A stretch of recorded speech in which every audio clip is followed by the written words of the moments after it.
दिशा नहीं, ये president Trump के मुख्तलिफ बयानात आते हैं। जैसे एक बयान ये है कि जो है मुसलसल आ रहा है कंसिस्टेंटली कि जो है ईरान के स्काई पे पूरा कंट्रोल है।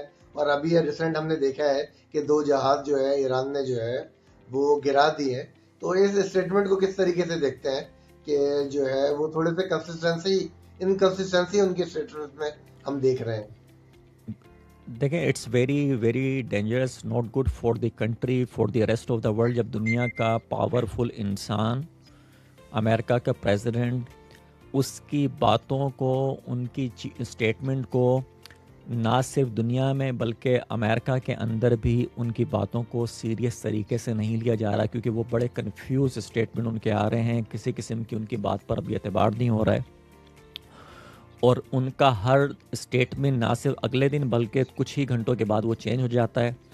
वो स्टेटमेंट बताते हैं कि भाई पूरे स्काई के ऊपर, ईरान के ऊपर हमने जो है वो कंट्रोल कर लिया है, फिर कुछ मालूम होता है कि कुछ अगले दिन ही 2 जहाज़ जो है अमेरिका के वो गिर गए हैं, और एक पायलट को बचा लिया गया, एक पायलट अभी गुम है वहाँ पर।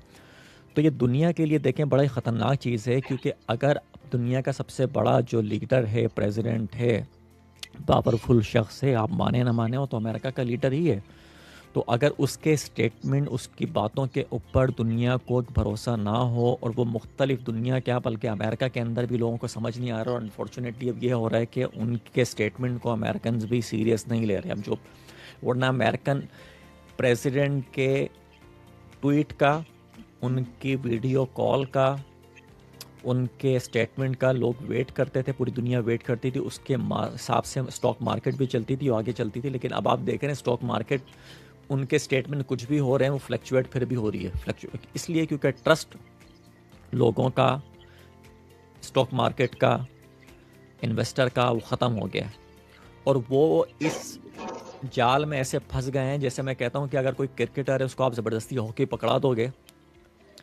और उसको एक ऐसे खेल में डाल दोगे जिसका उसको ABCD उसको भी नहीं मालूम उस खेल की, और उसका इंटरेस्ट ही नहीं है।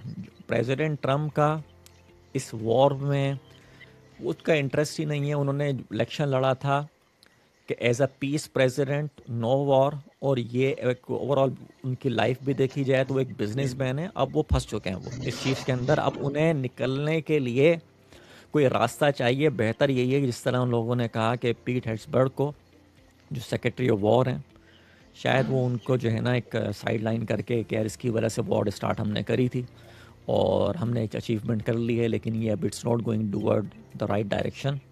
तो अच्छा नहीं है, मैं पूरी दुनिया के लिए अच्छा नहीं है।